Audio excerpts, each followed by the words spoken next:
പാലക്കാട് ഒറ്റപ്പാലത്ത് ബന്ധുവിനെ വീട്ടിൽ വിളിച്ചു വരുത്തി വെട്ടിക്കൊന്നു.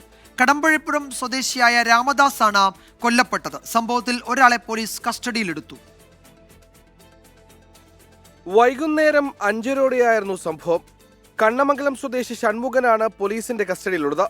ഷൺമുഖന്റെ അമ്പലപ്പാറയിലെ വീട്ടിൽ വെച്ചായിരുന്നു ആക്രമണം.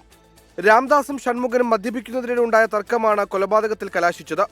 മോഷണമടക്കം വിവിധ കേസുകൾ പ്രതികളാണ് ഇരുവരും. സംഭവ സമയം വീട്ടിൽ മറ്റാരുമില്ലാതിരുന്നതിനാൽ വിശദമായ അന്വേഷണം നടക്കുകയാണ്. രാംദാസിന്റെ കാലുകൾക്കാണ് വെട്ടേറ്റത്. ശബ്ദം കേട്ട് ഓടിയെത്തിയവർ ആശുപത്രിയിൽ എത്തിച്ചെങ്കിലും ജീവൻ രക്ഷിക്കാനായില്ല. ഇരുവരും തമ്മിലുള്ള മുൻകാല ഇടപാടുകൾ പോലീസ് പരിശോധിച്ചു വരികയാണ്. 24 പാലക്കാട്.